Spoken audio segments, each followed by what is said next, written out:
internet. Welcome to Food Theory, the show that's giving thanks while wearing Spanx. That's right, theorists. Here in the US, it's time for Thanksgiving, where tradition dictates that we take time to pause and reflect on all the good things that have happened in our lives, and also stuff ourselves with an irresponsible amount of food. We're talking pumpkin pie, sweet potato pie, yam, stuffing, gravy, cranberry sauce, some casserole or another, and of course, turkey. Go ahead, name a more iconic duo than Thanksgiving and turkey. I'll wait. See, a roasted turkey is the undisputed centerpiece of the Thanksgiving feast. Not only is it huge and stunning to look at, if it comes out right, that is, but it's also a huge undertaking. The first time I hosted Thanksgiving, the turkey was this harsh intro into adulting. Everything about cooking the turkey is hard. For one thing, it's just a huge time investment. First, you have to purchase the bird at a time of year when everyone else is looking to purchase the exact same item. Then, the mere act of thawing the bird takes literal days. Then, you've got the brining and the cleaning and the seasoning to worry about before you even start cooking it. And that is also gonna take a huge amount of time. The general rule of thumb for a turkey is 15 to 20 minutes of cooking per pound of bird. That means a 15-pound turkey translates to about 5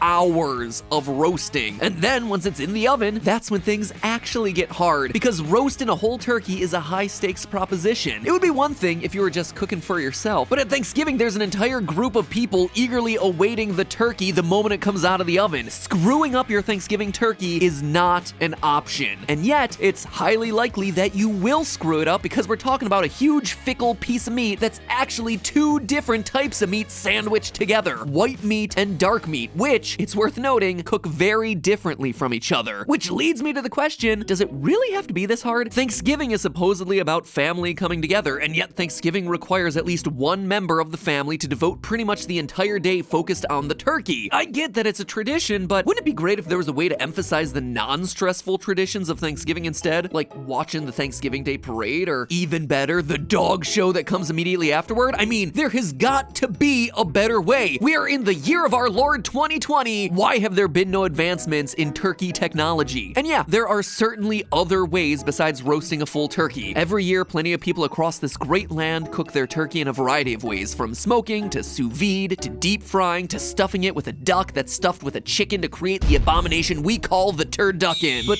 most of these methods involve even more work. If I may speak for my fellow Americans, and also for Canadians who celebrate Thanksgiving in October, what? We all want the classic Thanksgiving turkey experience, but we sure wouldn't mind if the process was just a wee bit easier. Well, theorists, what I'm about to tell you might very well change your Thanksgivings forever. Apparently, a turkey shortcut does exist, and it is significant. All you have to do is take the dang turkey and spatchcock it. I can say that word, right? YouTube, please don't demonetize me. It is a cooking term, and if nothing else, it's the holidays, after all. So strap in, you turkeys. Today's food theory is myth-busting the supposed Thanksgiving hack, and I do mean hack. Spatchcocking, also known as butterflying if you're boring and hate funny words, is a fancy word for a simple process. You cut out the bird's spine, or you ask your butcher to do it for you, then press it down until it's flattened out before you shove it in the oven. Everything else can still be the same. If you're used to brining it, you can still brine it, along with any other seasoning method that you've been using over the years. But by doing this one small thing, not by changing our cooking method, but by changing its shape before we put it in the oven, we can actually cook the turkey at a higher temperature, which cuts way down on the amount of cooking time needed, reportedly by about 75%. Let me say that again. One additional prep step can turn a 4-hour turkey into a 1-hour turkey. Now, the concept of spatchcocking has been around since at least the 1800s, but as Google Trends clearly shows, the term has really only caught on in recent years, and searches spike early November. Mark Bittman of the New York Times, who published his spatchcocked turkey method back in 2002, deserves the credit for popularizing this specific method. You have to take out the backbone. The idea here is to get the surface area of the bird bigger than it was before. Then you want to flatten this thing. There we go. You have been slaving over unevenly cooked turkeys that took 4 hours to do. This is 35 minutes, and it's good. So let me just tap on the brakes here for a second. Am I supposed to believe that this is actually the first major advancement in turkey roasting since the 1800s? If spatchcocking is such a long-standing method of preparing fowl, am I supposed to believe that society just overlooked the fact that this outrageously efficient method could be applied to turkeys, when all along they were using it on ducks and geese and other sorts of birds until, like, very recently? Like, humanity, What are you doing with yourself? One possible explanation for why society might have been slow to catch on to the ways of the spatchcock is that we want our Norman Rockwell moment when the Thanksgiving turkey gets presented at the table. Rockwell was an artist famous for painting Americana, and his 1942 painting entitled Freedom from Want famously depicts a huge, fully intact bird and encapsulates abundance and Americana and Thanksgiving perfectly. There's definitely a presentational aspect to Thanksgiving dinner. After all, there's a group gathered and the meal takes a tremendous amount of effort, so why shouldn't it be a big show? Of course, there's other potential explanations for why we might not spatchcock our turkeys, and these are a bit more concrete. Maybe it doesn't work. Maybe it's not actually more efficient at all because it produces a lesser bird. Drier meat, less crispy skin. I mean, let's be honest, that it can reduce cooking time by 75% is a massive claim. It seems too good to be true. Like, there's gotta be a catch, right? Sure, the cooking time is shorter, but maybe the taste suffers. Maybe the texture suffers. However, spatchcock enthusiasts online seem to be suggesting the exact opposite. Many people swear that spatchcocking actually gives you a more even bake, and in fact, improves the bird in addition to saving copious amounts of time. Oh, when I hear a claim this bold about something so simple, you know that I gotta put it to the test. The scientific test. That's why I enlisted the help of Stephanie, the undisputed turkey master in our household, to help me pull off a head-to-head matchup. Or I suppose I should say a headless-to-headless matchup between a spatchcocked turkey and the classic roasted turkey that our family's been enjoying for literal years, nearly a decade. It also helps that Stephanie knows CPR. I figure it can only help us when we get to the part where we have to crack the ribs against the counter. First, we bought 2 identically sized 13-pound turkeys. Then, we prepared them the exact same way, including a 48-hour brine and butter under the skin. I can't believe I have to do 2 of these this year. The only reason you started this channel was so we could have more turkey on Thanksgiving, isn't it? This is my master plan the entire time. And then it was time for our 2 turkeys to take 2 very different paths. One was selected for spatchcocking and was named Spatchcock the Turkey. And the other was named Sherman because that was the only other good name that we could come up with at the time. So we're in the final prep stages for both of these birds. We have the regular one, we have the spatchcock one. These 2 methods are essentially trying to accomplish the same thing, which is an even cook, but this one involves a lot of temperature up and down, a lot of fancy stuff, and this could change Thanksgiving forever. Yeah, the spatchcock layers everything out so the meat is all on the same playing field, so presumably it cooks 1, faster, and 2, more evenly, so you're not getting the breast done while the dark meat isn't, things like that. Exactly. So I think we actually have to do this now. I think we have to like butcher this bird. Are you saying that bird is spineless? It will be. It's about to be. I should also mention, both turkeys are getting cooked with the neck. I don't know if spatchcocking is getting us censored, but you holding up that definitely is getting us demonetized. This is the turkey neck. Stop doing that! So secretly, this is my favorite part of the entire Thanksgiving bird. Man, this is the video that launched 1,000 memes. Man. My inner country bumpkin doesn't come out very often, apparently only at Thanksgiving. So we went about cutting out the spine with kitchen shears. Okay, Stephanie went about cutting out the spine with kitchen shears. I cheered her on from the sidelines. I know Mark Bittman opted for the boning knife, but shears are another option that many spatchcockers suggest. This is actually really difficult. Is it? No. Do you want to give this a shot? Yeah, I'd love to try. Okay, here, please get in this. Let me take off my great GT Live merch. Oh, just get in the turkey already. Let me take off this amazing Game Theory signature jacket. Buy that merch. It wasn't easy, but between the 2 of us, we eventually got the spine out. There we go. Okay. Yes, we did it. There's the backbone. You know, our cuts weren't necessarily as clean as some of those online cooking channels, but for a first timer, I think we nailed it. Right, totally. Nailed it. Oh, you touched my hand with your dirty turkey hands. I washed my hands while we were cut. But we were high-fiving. For the next step, we had to let the knife, quote, glide through the collarbone. We're gonna let the knife glide, Steph. It's kind of glided a little bit. It did a little gliding. And perfect. Okay. That was great. All right. So now, oh yeah, there you go. Open. We let the knife glide. Look at that. All right, now we perform the CPR. CPR, ready? Wait, hold up. Stephanie, before you do CPR, you know you have to do the ABCs. Survey the scene. Survey the scene. Scene is clear. Everyone back away. Matt, make sure you're clear. Call 911. You call 911. Airway. His airway is clear. Yes, but he's not breathing. He's missing a large chunk of his top. I'm not getting any breaths. Check his pulse. Certainly no pulse. Beginning CPR. Crack the ribs. Ready? Ready. And 1. Ooh, it did crack. Oh, it did crack. It really did. 1, 2, 3, 4, 5, 6, 7, 8, 9, 10. Breath. Breath. Okay, I think we did it. Yeah. I think he's sufficiently dead. All right, we have it. He's spatchcocked. He's ready to go. So this is it. This is the finished bird, all arranged, spatchcocked, ready to go. Salted, seasoned, everything. We're putting it in the fridge while we prep the other bird. Because he's only supposed to take 30 to 45, maybe an hour tops to cook, whereas our other guy's supposed to take multiple hours. So in an effort to get as clean of a taste test as possible, we both want them coming out of the oven at the same time. So Sherman went into the oven first, where we tended to him with all the temperature adjustments and repositionings that a classic style roasted turkey requires while it's in the oven. When Sherman was about an hour from being done, we put the spatchcocked turkey into the second oven. All right, Time for the big reveal. here is regular turkey, our Norman Rockwell turkey. Ooh. He would be very proud, I feel. I think so too. We achieved a nice golden brown. This is pretty much exactly what we wanted this turkey to look like, so success there. So this bird took 3.5 hours to cook. It was flipped twice, first down and then back up again. It was covered with tin foil and then uncovered. We did all the things and it came out pretty much exactly the way we wanted it Yeah, to. this is pretty consistent to how it always looks. Yeah. So this is pretty darn good. And now for the spatchcock.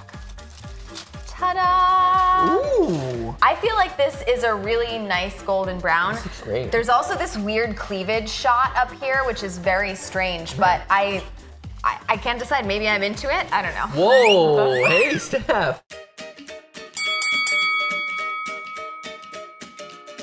So, in the battle between spatchcock versus traditional roasted turkey, round 1, visual appearance, what do you think? I have to give this one, for me, to the spatchcock. I do too. It's beautiful, it's golden brown, it's super even, it looks shiny.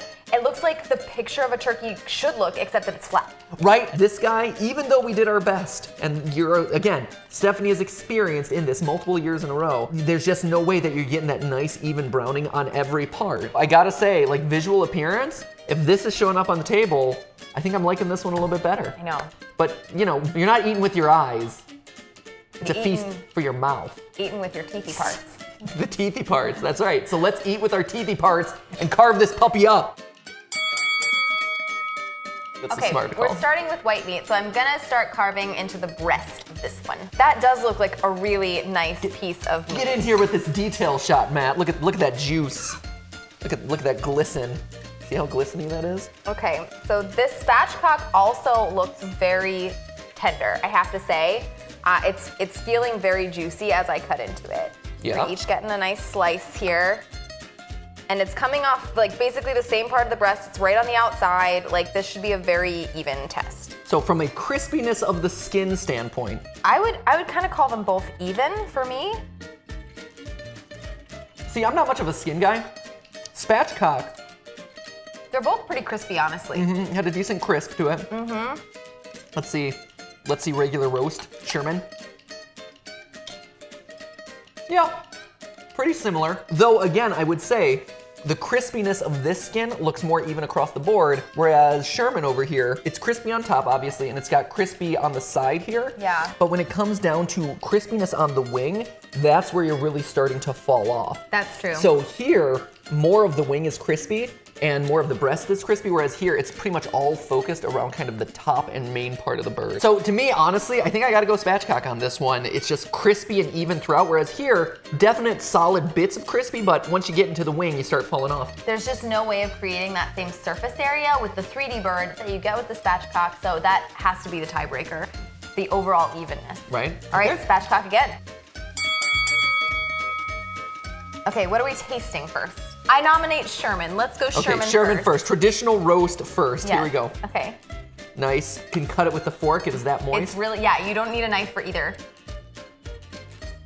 Oh man, that was really good. I like turkey. That's really good. Turkey makes me so happy. It's really moist.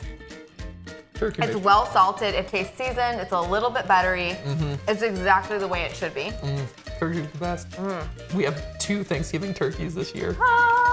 I'm very excited about this. And both of them were a business expense. Yes! So got the Sherman implanted on your tongue? Yep. Okay, let's go for spatchcock. I think I have my answer. I think I do too. I can't believe this. Which one? It's spatchcock. Right! It is! I can't believe it. Like, I'm mind blown by this. I am too, and I stand by my turkey cooking method any day of the week, but the spatchcock turkey tastes better. It's just a little bit moister. It's just slightly more delicious. We did the exact same thing to both of these birds, and yet this one tastes a little bit more flavorful somehow. Yeah, this one is falling apart in my mouth that much more. It has a little bit more glisten. It's a little bit juicier. It's a little bit moisture, right? Yeah. Yeah. And again, Wow. for half the time. Less than half the time. It just bears mentioning, because this is YouTube, this is not rigged at all. We legitimately care. did all of this all day. Yep. I kind of wanted my method to win, because like, I did too. I've been wasting my time all these years. I This did one too. is better. I did too. That sucks. I know. Final round. Dark meat. This is never your cup of tea, but I'm curious to see if maybe you like the spatchcock one. I'm into it. I'm all about, like, give me a big turkey leg with a bunch of barbecue sauce. I'm all about it. Right after the neck. Again, Stephanie proven she's a bit of a weirdy poop. We did Sherman in round 1 first, so let's do spatchcock. Spatchcock first, yep. Let's go over here. I thought Sherman was moister on the dark meat. Yeah. Is that because it's sitting in the juices? Yeah, it's so moist because at the end of the cook, it's face down and it's just soaking up juices. It's like really marinating and it's already been crisped up for the majority of the cook, so it stays nice and brown. Although conversely, because it has been sitting face down in the juices, though the meat is juicier, I agree, the skin is soggier, again, because it's just sitting in juice. Whereas here in spatchcock land, the skin is crispier all the way through, but yeah, the meat is slightly less juicy. I will say Sherman is a little bit better on the dark meat. Also, it is fair to say that 3 out of 4 tests went to spatchcock. Well, yeah. Final verdict in the Turkey Battle 2020. Are you cooking your turkey wrong clickbait challenge? I think we are cooking our turkey wrong. I think Steph and I have been cooking our turkey wrong since, how long have we been doing this thing? 8 years? 10? 10 years? Since the decade that I've known Stephanie, we've been doing it wrong. I think spatchcock is the way to go. I am literally gonna cook my turkey this way next year. Unless, of course, you want to deep fry it, in which case all of this is moot. So there you have it, theorists. Spatchcocking made believers out of us, and it might just make a believer out of you too. But hey, that's just a theory. A food theory. Bon appetit. Thanks for watching, theorists, and in the spirit of the season, let's give thanks to our sponsor for today's episode, Bright Cellars. Steph and I have mentioned this in past food theory episodes, but we absolutely love trying and learning about different sorts of spirits and wines. We're what we call educational drinkers, where we like learning about alcohol and taste testing a lot of them and learning about the history and being able to like identify interesting things in the flavors of them. And that's what makes Bright Cellars such a great choice for us as casual drinkers. All we had to do was take a super simple 7-question quiz, and they sent us a personalized box of wine straight to our door. We mentioned that we wanted some fun, creative options, and they delivered. Literally, they delivered it to our door. We got a box filled with different wines from all over the world. Italy, Austria, Washington State. I'm pretty confident I never tasted a wine that had nectarine in it before, but that all changed when we opened the box. And best of all, Bright Cellars included wine educational cards that gave us some really great insights into each of the wines. So now, Steph and I have wine facts to fire off at anyone and everyone we encounter this holiday season. And get this, Bright Cellars is giving our followers 50% off their first 6-bottle box. So follow the link in the description below to take the quiz and get started. If you are at all interested in learning more about wine and spirits, then Bright Cellars is a fantastic choice. Links down in the description below, and I'll see you all next week.